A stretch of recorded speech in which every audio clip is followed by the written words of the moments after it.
নমস্কাৰ বন্ধু বান্ধৱীসকল, আজি মই অন্য এটা ভিডিঅ'লৈ আপোনালোকক স্বাগতম জনাইছোঁ। ইলিছ মাছ বনাম বুলি ভাবিছোঁ। তাত মই হালধি নিমখ সানি পেলাই থৈ দিছোঁ। ইয়াত কণীও ডাঙৰ ডাঙৰ 2 পিচ কণীও আছে। এতিয়া ইয়াৰ কাৰণে আমাক লাগিব সৰিয়হৰে বনাম বুলি ভাবিছোঁ। সৰিয়হ, কেঁচা জলকীয়া, নহৰু, আদা, হালধি, নিমখ এইখিনি লাগিব সামগ্ৰী। এতিয়া মই কেৰাহী এটা বহাই দিছোঁ গেছত। এতিয়া ইয়াত মই তেল দিলোঁ মাছখিনি ভাজি ল'ম বুলি। এতিয়া তেলখিনি গৰম হ'ল, মই মাছখিনি বহাই দিছোঁ। এয়া চাওকচোন, ইলিছ মাছখিনি মই ইয়াত বহাই দিলোঁ।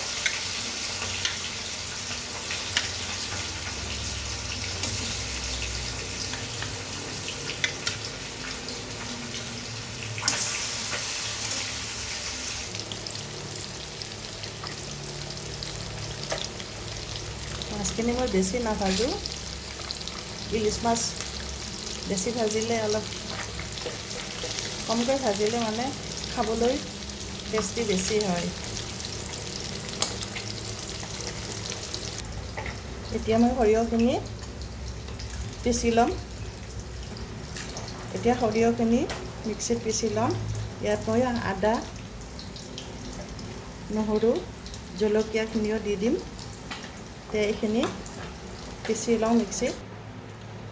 এতিয়া সৰিয়হখিনি পিচা হ'ল।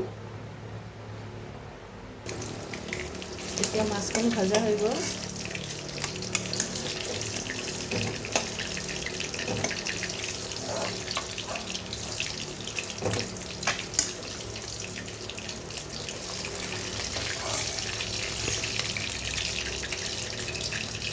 মাছখিনি ভাজা হৈ গ'ল। এতিয়া সেই তেলতে মই ইয়াত কেইটামান জিৰা ফোৰণ দিলোঁ আৰু তেজপাত দিলোঁ, শুকান জলকীয়া এটা দিলোঁ।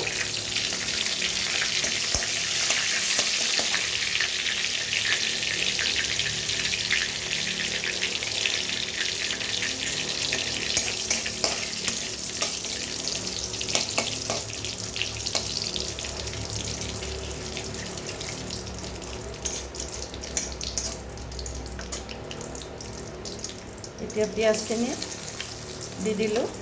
এইখিনি ভজা হৈ থাকক।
পিঁয়াজখিনি অলপ ভজা হৈ আহিছে।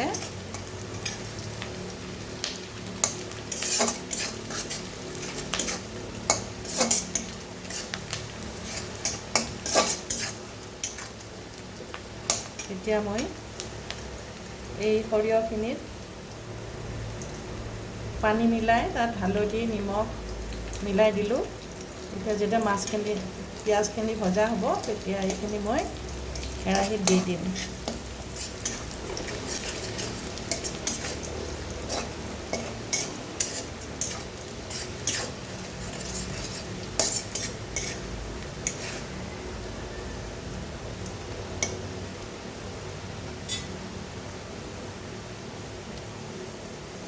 এতিয়া পিঁয়াজখিনি ভজা হৈ গ'ল।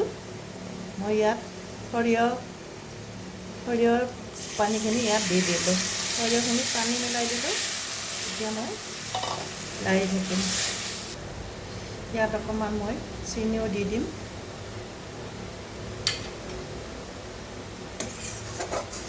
চেনি দিলে সৰিয়হৰ তিতা ভাৱটো নোহোৱা হৈ যায়।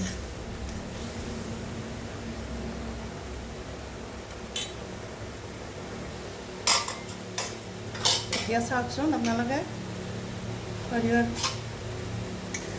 আঞ্জাখন উতল আহিছে। এতিয়া এইখিনি সময়তে মই মাছ দি দিম।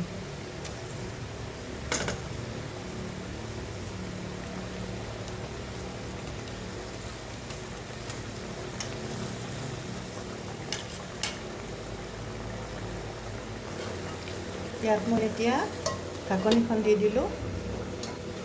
অকণমান বইল হওক। এতিয়া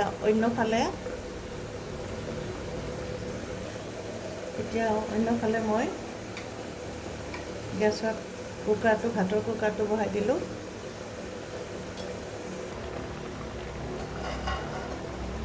মোৰ এই ৰেচিপিটো কেনেকুৱা লাগিছে আপোনালোকে কমেণ্ট কৰি জনাব আৰু লাইক, শ্বেয়াৰ, ছাবস্ক্ৰাইব কৰি দিব। লগতে বেল আইকনটোও টিপি দিব।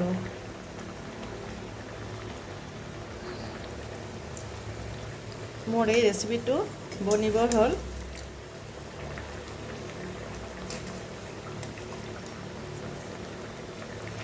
চাওকচোন কেনেকুৱা হৈছে।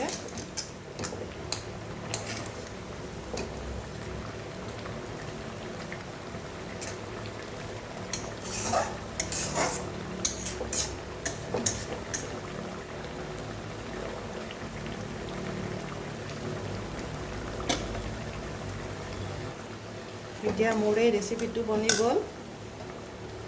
গেছ অফ কৰি দিলোঁ। এতিয়া ছাৰ্ভ কৰাৰ কাৰণে মই ইয়াত ৰাখি দিলোঁ।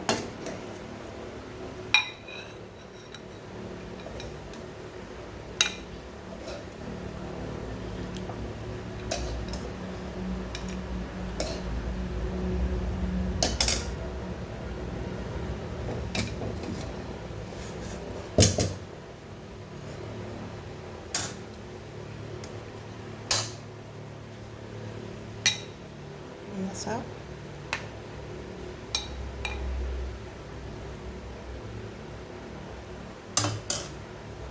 এতিয়া হৈ গ'ল মোৰ সৰিয়হৰে বনোৱা ইলিচ মাছৰ তৰকাৰীখন।